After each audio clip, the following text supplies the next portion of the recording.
अपनी बातों को रखते साउंड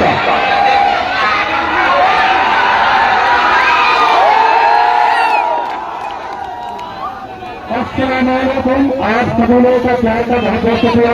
यहाँ सोफिया की धरती पर आए अमेठी साहब, बिहार प्रदेश अध्यक्ष जनाब अख्तर इमाम साहब, हारिस पठान साहब, तौसीफ साहब, आदिल हसन साहब, मेरे वाली जनाब तशरीफुद्दीन साहब और बाकी हमारे के दिगर लोग, मैं सबसे पहले सोफिया की जनता की ओर से आप सभी लोगों का हार्दिक स्वागत करता है।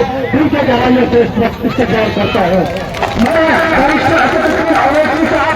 आज यहाँ से यकीन दिलाना चाहता हूँ कि इंशाअल्लाह 4 के बड़े इसका जो आपने वादा था हम लोग पूरा करने का काम करेंगे। हम यहाँ से नेताओं को सरकार को बदलने का काम करेंगे और वही बात करेंगे जो हमारे इलाके के प्रधान को दूर कर सके। इसलिए यहाँ तमाम लोग आपका आपके पास दवाई दे रहे हैं कि हम लोग पंजाब को इस बार जिता के आपका हाथ को मजबूत करेंगे। आप देश को समझिए बिहार को अपनी हिमाचल का संभालेंगे। उनका हमारे इंशाअल्लाह तैयार हो। बहुत बहुत शुक्रिया। चेयरमैन साहब के बेटे थे, अब मैं इशाक साहब को दावत दे रहा हूँ है अपनी बातों को कुछ क्षणों में रखते हैं।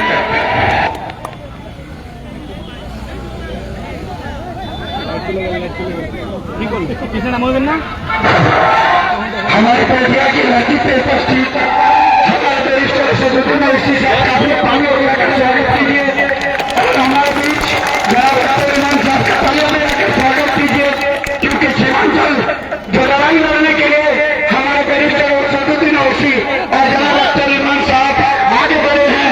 हम सबको मिलजुल करके सीमांचल की लड़ाइयों को आप साथ देंगे ना? हमारे विधायक को जिता के बैठेंगे ना? सिर्फ रोशनी पर पहुंचेंगे ना? किसी का बैठा में नहीं आना है। सिर्फ बैरिस्टर सदुद्दीन ओवैसी जिस तरह से सीमांचल में हमारे हक और लड़ाई की आवाज को लड़ते हैं, इसके लिए हम अगर जिंदगी भर इनके एहसान मान रहे तो हम लोग इनका एहसान नहीं चुका सकते हैं। इसी के साथ मैं करूंगा। अब मैं हमारे पूर्व विधायक बहादुर भाई कोटी सालन से गुजारिश करता हूं तो आए और अपनी बातों को रखा। अस्सलाम वालेकुम रहमतुल्लाहि व बरकातहू। हिंदू भाइयों को नमस्कार। हमारे सदर बैरिस्टर सदुद्दीन साहब, बिहार सदर अख्तर इमाम साहब, बिहार के प्रभारी माजिद हुसैन साहब, महाराष्ट्र से चलकर आए वारिस पठान साहब, हमारे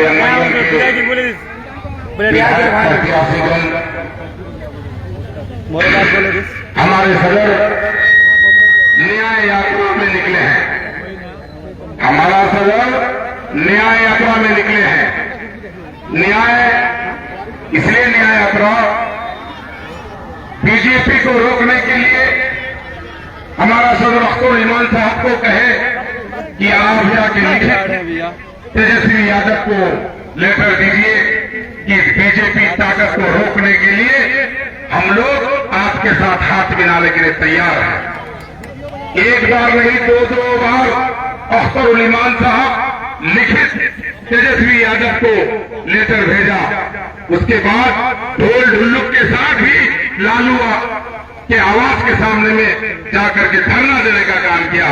लेकिन हम मुसलमानों को टिश्यू पेपर समझने वालों, तेजस्वी यादव मुसलमान का वोट उसको चाहिए, लेकिन मुसलमान का नेता के साथ गठबंधन नहीं करना चाहता है।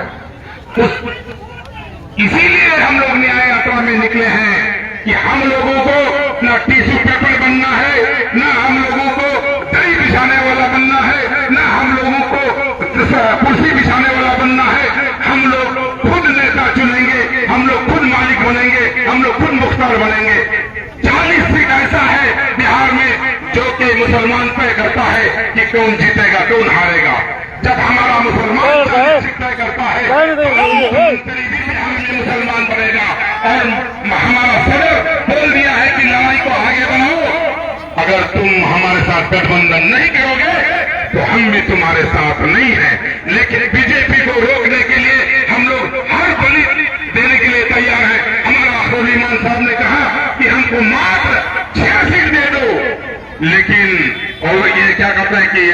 का बेटा तेजस्वी यादव घमंड में चूर है, लेकिन इस बार घमंड चूर चूर कर देना है।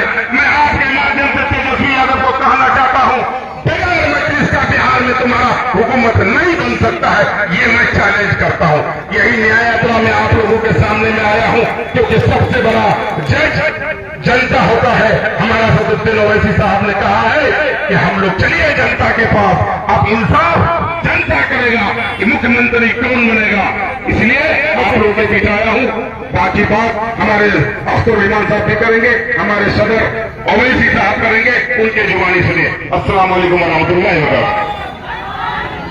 चलो हो गया, हम लोग नेता का कबूल हो गया। शांति बनाइए, जिसके अब्दुल नेता नहीं है तुम्हारा, अब्दुल नेता नहीं है तुम्हारा, वही लाइव है, लाइव है यहाँ मौजूद उनके लिए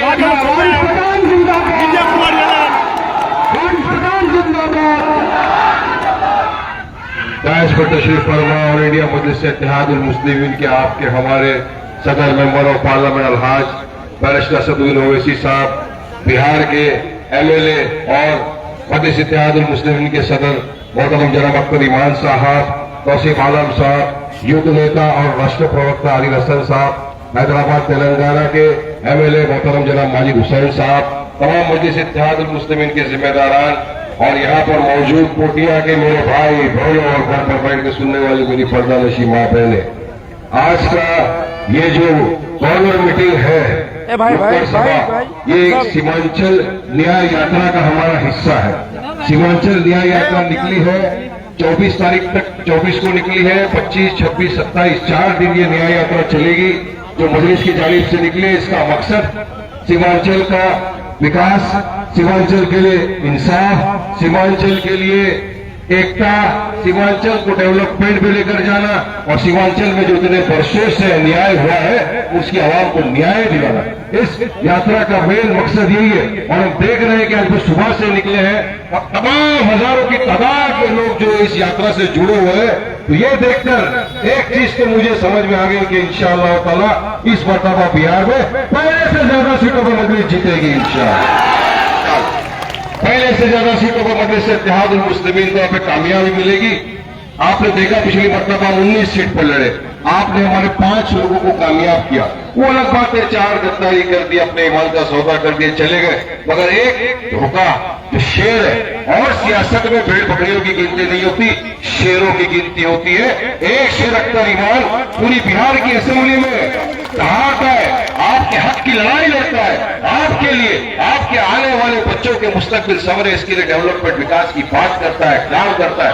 रात दिन पूरी मजलिस की टीम यहाँ पर लगी रहती है आपके। अब आपका फर्ज है अपने को मजलिस को मजबूत करना।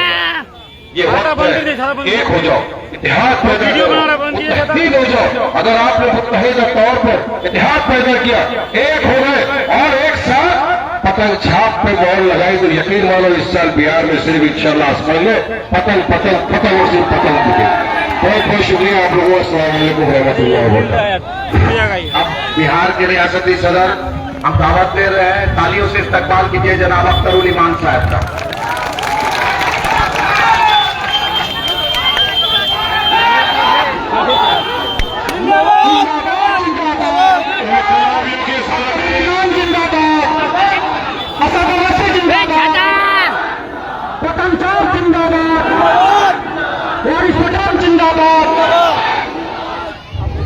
इनकलाब की सरजमीन, जमा पर दो दिलों की सरजमीन, एमआईएम के दीवानों की सरजमीन, सरजमीन पोठिया के आज के इस इनकलाबी जलसे में जो आपने न्याय यात्रा का, कारवाने इंसाफ का इस इनकलाबी अंदाज से आपने इस्तकबाल किया है। नौजवानों, मेरी तबीयत चाहती है कि आपको मुबारकबाद दिए पहले मैं अपनी गुफ्तगू का आगाज नहीं कर सकता हूं। दिल की गहराइयों से मुबारकबाद। दाइश पे तशरीफ फरमा, मीरे कारवा, वतने अजीज भारत में दलितों, कमजोरों, मजबूरों और मकबूरों की, शोषितों और वंचितों की एक तवाना, मजबूत, दिलेर और जरूरतमंद आवाज जनाब बैरिस्टर असदुद्दीन ओवैसी साहब, महाराष्ट्र की सरजमीन से तशरीफ फरमा साबिक रुकन असेंबली MIM और कौमी तर्जुमान MIM जनाब भाई वारिस पठान साहब, MIM के youth leader Bihar state youth president और तर्जुमान जनाब भाई एडवोकेट आदिल हसन साहब, साबिक रुकन असेंबली बहादुरगंज और MIM के बहादुरगंज के उम्मीदवार जनाब भाई तौसीफ आलम साहब, नामपल्ली हल्का के मुअज़्ज़ज़ रुकन असेंबली भाई जनाब माजिद हुसैन साहब हैदराबाद, यहाँ पर मौजूद भाई जनाब तसीरुद्दीन साहब, आज के इस मंच को और आप लोगों को घर घर से दावत देकर यहाँ पर बुलाने वालों में से भाई जनाब इसहाक साहब, अजीजी शम्स आगाज बाबू, भाई जनाब मुक्तदा साहब और इस इलाके के मारूफ ऑर्थोपेडिक सर्जन और खिदमतगार जनाब भाई बरकतुल्लाह साहब। मैं आप तमाम पर कोठिया के बासिंदों को, किशनगंज असेंबली हल्के के नौजवानों और गैरतमंदों को मुबारकबाद देता हूं और ये शुक्रिया अदा करता हूं कि मेरे भाई MIM तो 16 अगस्त 2015 में अपना कदम रखी आपके सीमांचल में, लेकिन सबसे पहले अगर सियासी वलादत हुई और जिस सरजमीन ने बिहार की असेंबली में यहां से नुमाइंदा चुनकर भेजा है उसका नाम कोठिया और किचन का इलाका है। आप मुबारकबाद के मुस्तहिक हो। मुझे अच्छी तरह याद है, आपकी हमदर्दी और गमगुसारी याद है मुझे। मैं जब 2019 में पार्लियामेंट का इलेक्शन हार गया था, जब कोठिया का मैंने दौरा किया, मैंने माओ को बिलखते हुए देखा, अपने बुजुर्गों को अफसोस करते हुए देखा और अपने नौजवानों को रोते हुए देखा। और इन लोगों ने कहा, अख्तर साहब आप MP नहीं बन सके हैं तो क्या है, आप आइए कोठिया और किशनगंज से लड़िए, कोठिया की सरजमीन आपके साथ है। मेरी पार्टी का उस वक्त साथ ये बेचारे कमरुद्दीन साहब ने दिया था। लोगों की पुकार थी कि मैं लड़ूं, लेकिन हम लोगों ने कमरुद्दीन साहब को टिकट दिया। अफसोस कि उसको आपने जीता और जीतकर असेंबली में गया, MIM की सही वकालत न कर सका और जब इलेक्शन हार गया तो उल्टे MIM को बदनाम करने लगा। जिस कोख में जन्म लिया, जिस बात में खाना खाया, उसी बात को उसने छेद करने का काम किया है। जनता इंसाफ करेगी जो गालियां उसने पार्टी को दी है। इस वक्त आपके सामने में मैं उलमा कराम को देखता हूं और मुझे अरबी का कौल याद आता है, मन अरफा नफ्स हो फकद अरफा रब हो। जिसने खुद को पहचाना उसने अपने रब को पहचाना। अल्लामा इकबाल ने कहा, अपने मन में डूब के पाजा तू सुराग जिंदगी, तू मेरा नहीं बनता न बन अपना तो बन।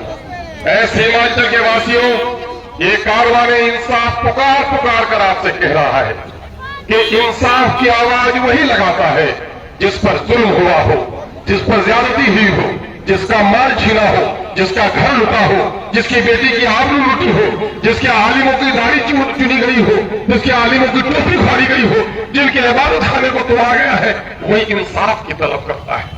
ये कारवान इंसाफ पुकार पुकार कर कह रहा है कि दिल्ली और पटने में बैठे हुए जालिमों, तुमने अगर हमारे साथ इंसाफ नहीं किया तो न करबल में, न मक्तल में, न शाह के आगे मोमिन झुकता है फकत अल्लाह के आगे। और अब जाग चुके हैं दीवाने, दुनिया को जगा के दम लेंगे। जीना है तो इज्जत से जी लेंगे, वरना जामे शहादत पी लेंगे। ये जामे शहादत हमारी बाप दादा की मीरास रही है। हमने जिंदगी से मोहब्बत नहीं की है, हमने मौत को गले लगाया है। जब भी जुल्म और नाइंसाफी हुई है, इस मुल्क पर जब भी आफत हुई है, मेरे बाप दादा ने गर्दन कटा के इसे आजाद भी किया है और मेरे बाप दादा ही थे। कान खोल कर सुनो भाजपाइयों, नफरत के सौदागरों, मैंने बार बार कहा है, असेंबली में भी कहा था उस दिन कि मुझको बांग्लादेशी समझते हो, बांग्लादेश मेरे करीब है तो मुझे बांग्लादेशी समझते हो। गद्दारों छोड़ो, पाकिस्तान अपने वजूद से ही दो टुकड़ा हो गया था, पश्चिमी पाकिस्तान और पूर्वी पाकिस्तान। और अगर सीमांचल की पट्टी करवट लेती तो पूर्वी पाकिस्तान का हिस्सा बन जाती। लेकिन मेरे बाप दादा ने कहा कि मेरे बाप दादा की कब्रें यहाँ पर है, हिंदू और मुसलमान की मोहब्बत की सरजमीन है, पागलों को देश बांटने दो, हम तो हिंदुस्तान में रहेंगे। याद रखो, अगर मेरे बाप दादा ने करवट बदल लिया होता, अगर पाकिस्तान का हिस्सा बन जाता तो पाकिस्तान तो टुकड़ा हो गया था, भारत भी तो टुकड़ा हो जाता, आसाम अलग हो जाता, बकिया भारत अलग हो जाता। भारत को अगर किसी ने सालिम भारत बनाया है, अखंड भारत बनाया है, फैसिस्ट तो तुम्हारे बाप ने नहीं बनाया है, हमारे बाप दादा ने बनाया है। फिर भी हमसे गिला है कि हम वफादार नहीं। नौजवानों, इंसाफ की तरफ क्यों है? बिहार में सबसे गरीब ये खिता 40 साल पहले इस इलाके में बिहार के दूसरे जिला से मजदूर आते थे खेतों खलिहानों में, बिहार के अलावा दूसरी रियासतों से मजदूर आते थे। लेकिन इन 40 सालों में साइंसी तकनीकी तब्दीली आई, कल कारखाने खुले, दिल्ली और पटने में बैठे हुए बेईमानों ने हमारे दर्द की आवाज नहीं सुनी। सरकारें वोट से बनती है, एमएलए और एमपी आपका नुमाइंदा होता है, जो एमएलए एमपी बन के रह सके, चंद लोगों को छोड़कर सरकार के थाली में जाकर ये उनके तलवे चाटने लगे, अपने खानदान को आगे बढ़ाया, अपने बाल बच्चों को आगे बढ़ाया, अपने रिश्तेदारों को ठिका दिया, लेकिन सीमांचल के इंसाफ की बात नहीं कर सका। आज सीमांचल सबसे गरीब, सबसे पलायन, फिकस आमदनी कम, मौत की शरह सबसे ज्यादा, बच्चा मजदूर सबसे ज्यादा। इसके लिए हमें इंसाफ चाहिए, इसी इंसाफ के लिए सड़क पर उतरे हैं। आपको इंसाफ चाहिए कि नहीं चाहिए? इन जालिमों के खिलाफ अगर इंसाफ चाहते हो तो मुत्तहिद होना पड़ेगा। मुत्तहिद हो तो बदल सकते हो निजाम आलम को, मुंतशिर हो तो फिर मरो शोर मचाते क्यों हो? इसलिए हम मुत्तहिद होंगे। ये इत्तेहाद आपका है, हम ये इत्तेहाद इन लोगों को कहना चाहते हैं जो लोग 22 पर है, जो लोग हमारी पार्टी के उम्मीदवार बने हुए हैं, सभी लोग होशो हवास में हैं, सभी लोगों को अल्लाह ने आके सलीम भी है। एक ही दुल्हन में 50 दीवाने हैं, निकाह किसी एक ही के साथ हो सकता है, टिकट एक ही है, उम्मीदवार 10 हमारे हैं, सच्चा उम्मीदवार हमारा वही होगा। किसी एक को टिकट नहीं लगा तो जो साथ देगा वही सच्चा सिपाही होगा। फाइट करते हैं, इसकी फाइट करते हैं। इसलिए मेरे भाइयों, आओ, हमको तो इंसाफ की लड़ाई लड़नी है। एक ये है, ये सेकुलर ताकतें जो हमें गुलाम बनाकर रखना चाहती है, इन कातिलों का डर दिखाती है, फासिस्टों का डर दिखाती है, बीजेपी का डर दिखाती है। यकीनन है कि बीजेपी मेरी दुश्मन तो है ही, हम उन्हें माफ नहीं कर सकते, लेकिन ये सेकुलर लोग कल तक हमको कहते थे कि हम बीजेपी की बी टीम है। हम लोगों ने खत दिया, हम लोगों ने गुजारिश की, अरे फकीर भी आकर दरवाजे में तबला बजाता है ताकि घर से कोई निकल कर आए। तेजस्वी जी, आप कहते हो कि हम धमकाने के लिए गए थे, अरे आपसे तो इतना भी ना हो सका कि अपना दरवाजा खोल देते और कहते कि अख्तर भाई आइए, एक गिलास पानी तो पी लीजिए। एक गिलास पानी भी अपने दरवाजे के आदमी को पिला नहीं सके हो और बोल रहे हो कि ढोलने का धमकाने गए थे। हम धमकाने नहीं गए थे। मेरे खत को जब आपने नहीं पढ़ा तो मैंने कहा आग की पिराई कमजोर हो गई है, इसलिए ढोल की आवाज से आपके कान के पर्दे पर अपनी आवाज पहुंचाने के लिए गए थे कि सेकुलर वोट का बंटवारा कौन कर रहा है, सेकुलर वोट को मुत्तहिद कौन करना चाहता है, बीजेपी को हराना कौन चाहता है और बीजेपी को कौन जिताना चाहता है, ताकि बिहार के तमाम तो लोगों को मालूम हो जाए। आप लोगों ने देखा 6 टिकट हम लोगों ने मांगा, मुनासिब मांगा, अपने हक से कम मांगा कि नहीं मांगा, लेकिन हमको ये देने के लिए तैयार नहीं है। 2%, 4%, 6% को ये आगे मंडप पर बैठाएंगे, उनसे समझौता करेंगे।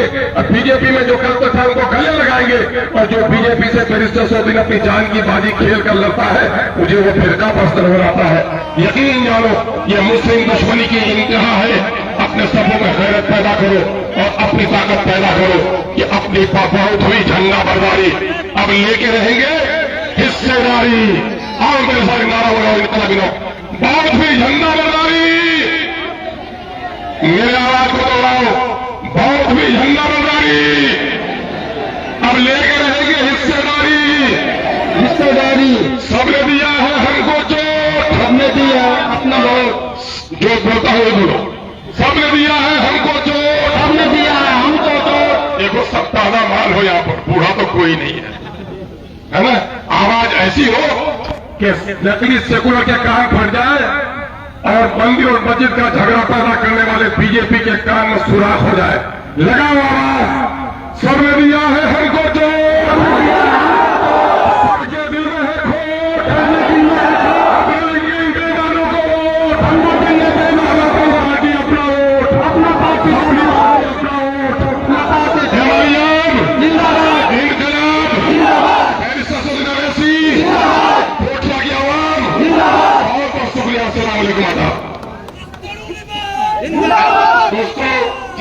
बेसब्री से इंतजार कर रहे थे।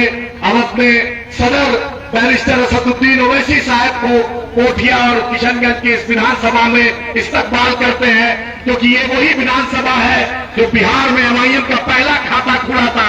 इसी कोठिया, इसी किशनगंज असेंबली से उठा था। मैं बैरिस्टर असदुद्दीन ओवैसी साहब को दावत देता हूं कि आपको खिताब करें।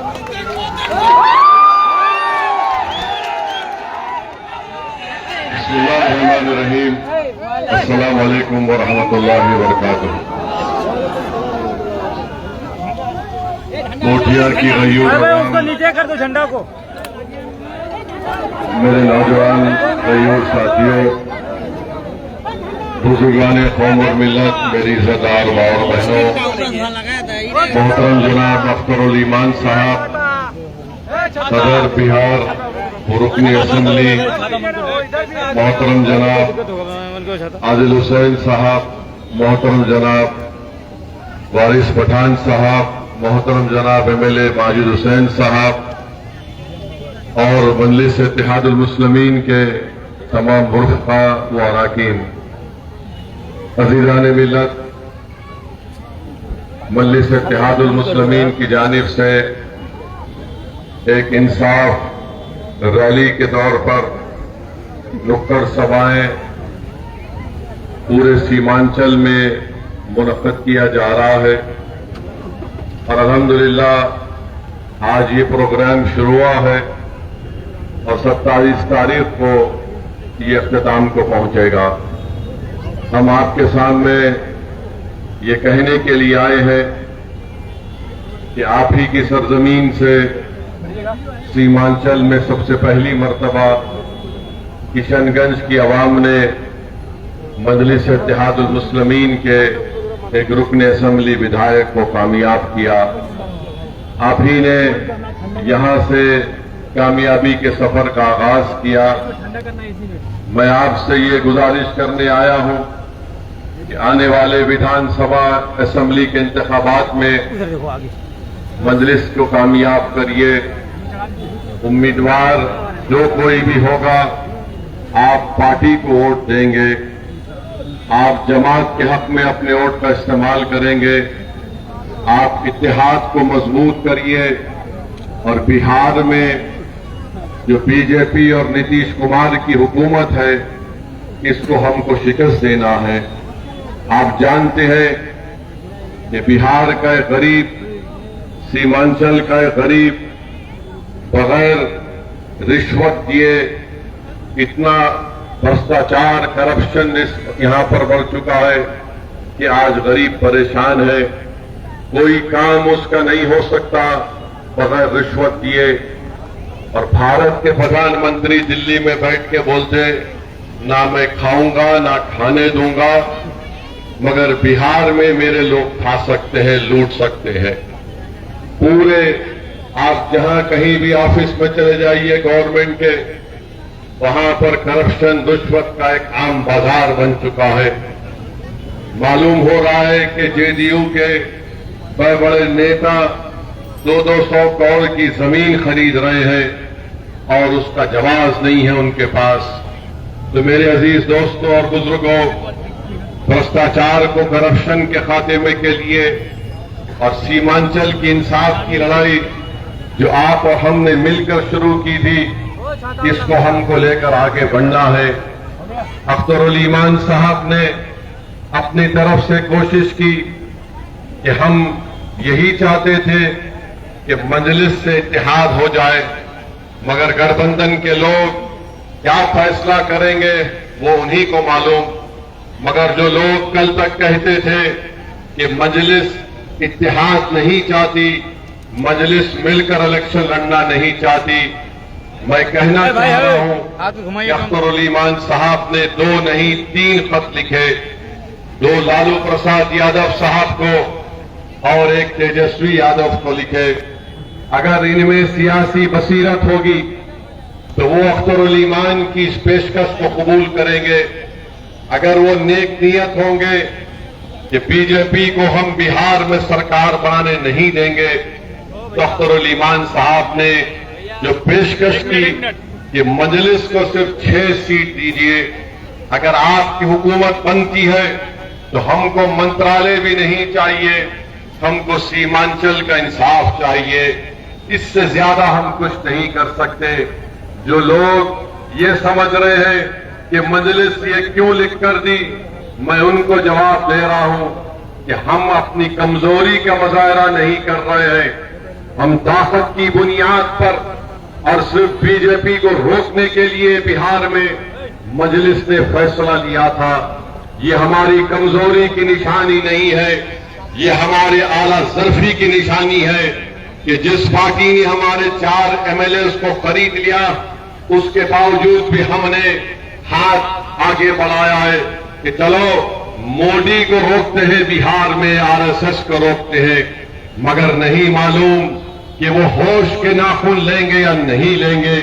मगर मैं आपको बताना चाह रहा हूं कि मोदी की हुकूमत ने जो वक्फ के ताल्लुक से तरमीमी कानून बनाया, उस कानून को बनाने का मकसद एक ही है कि बिहार में मस्जिदों को आपसे छीन लिया जाए, बिहार में ईदगाह की जमीन को मुसलमानों से छीन लिया जाए, बिहार में खानखाहों को वीरान कर दिया जाए, बिहार में वो जो दरगाहें हैं जो प्रोटेक्टेड मॉन्यूमेंट के नाम पर 200-300 साल से आबाद है, उसका मालिक अब कोर्ट नहीं, उसका मालिक आर्कियोलॉजिकल सर्वे ऑफ इंडिया आसार कदीमा बन चुका है। ये ऐसा कानून मोदी, बीजेपी, नीतीश कुमार ने बनाया जो हमारी शनाख्त को खत्म करना चाहता है।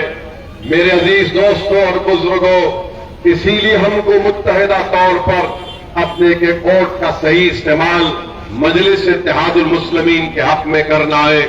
दुनिया ने देखा कि भारत की पार्लियामेंट में नरेंद्र मोदी, अमित शाह के सामने अगर किसी ने इस वक्फ के कानून को काला कानून कहकर फाड़ दिया तो उसका नाम असदुद्दीन ओवैसी था।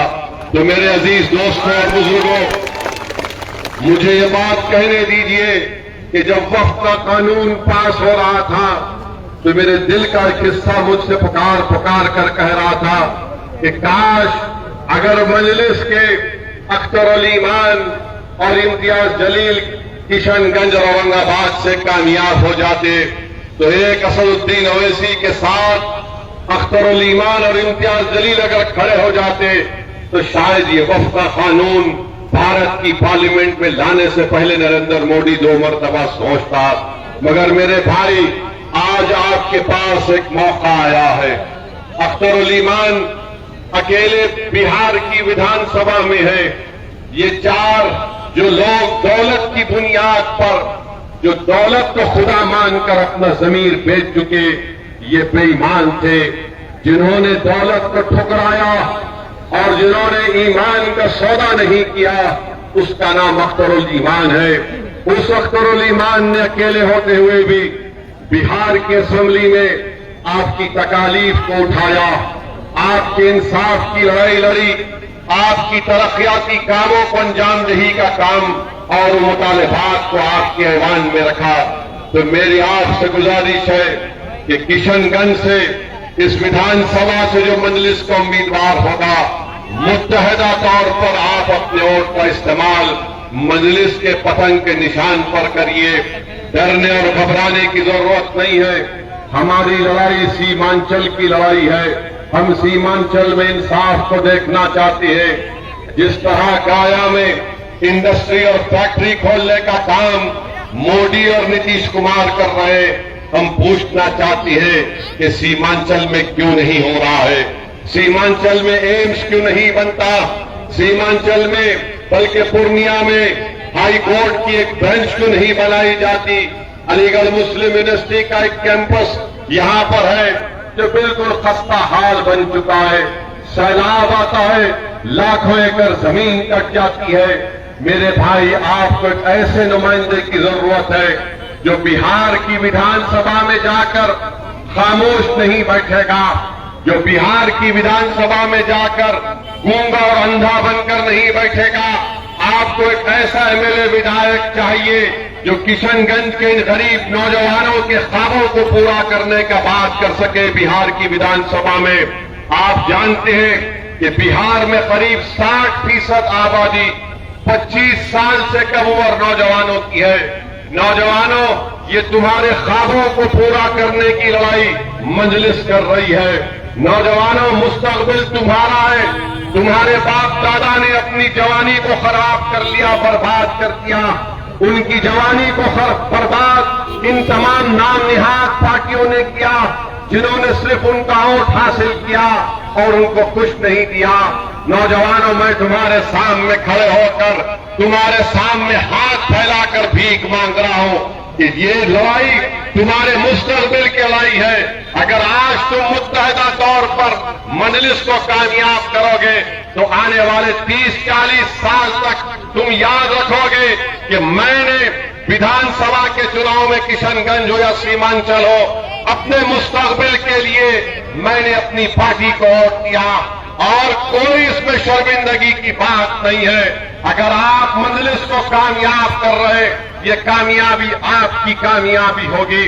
अगर कोई जालिम ये कहेगा कि ओवैसी यहां पर मुस्लिम लीडरशिप को पैदा करने की बात करके समाज को तोड़ना चाहता है, तो मैं जालिमों की आंख में आंख डालकर पूछना चाहता हूं, बताओ, राजपूत का नेता हो सकता है, भूमिहार का नेता हो सकता है, कुर्मी कुशवाहा का नेता हो सकता है, ईबीसी का नेता हो सकता है, यादवों का नेता हो सकता है, पासवान का नेता हो सकता है, मांझियों का नेता हो सकता है, तुम्हारा सबका नेता हो सकता है। और ओवैसी अगर गरीब और मजलूम आवाम के इंसाफ के लिए कहता है कि तुमको नेता बनेगा, तुम भिखारी बनकर किसके पास भीख नहीं मांगोगे बल्कि अपने मुकद्दर के फैसले तुम खुद करोगे, तो इनको तकलीफ हो जाती।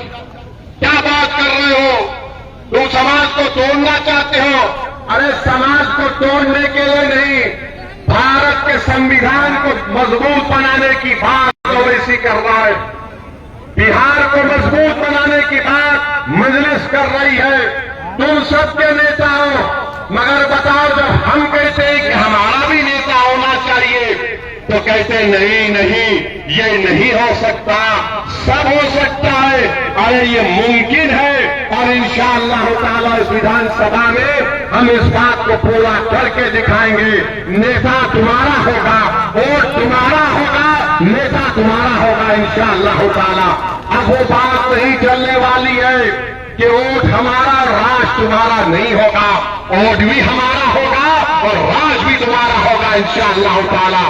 तो मैं आपसे अपील करने आया हूं कि अपने इत्तेहाद को मजबूत करिए, इस इंसाफ के कारवां को मजबूत करिए, इसमें आप अपने बुजुर्गों को समझाइए, हमारी मां और बहनों को हमारा सलाम पहुंचाइए, उनसे भी आप गुजारिश करिए कि मजलिस पार्टी को किशनगंज से, यहां से हमको अपने विधायक को कामयाब करना है। सीमांचल के इंसाफ के लिए यहां पर किसानों को उनके जो भी फसल होती है उसकी कीमत नहीं मिलती। चाय यहां पर उगती है, अनानास उगता है, बताओ, आज आप सब चीज यहां पर है।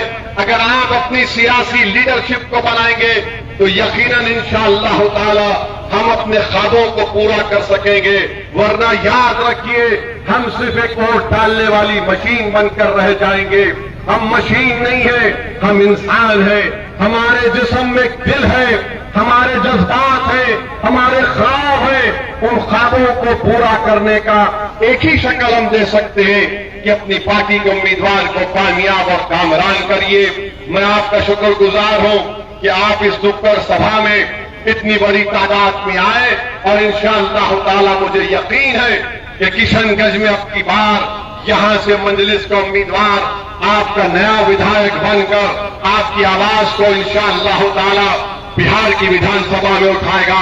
मैं इस उम्मीद पर आपसे रुखसत ले रहा हूं। आपका बहुत बहुत शुक्रिया।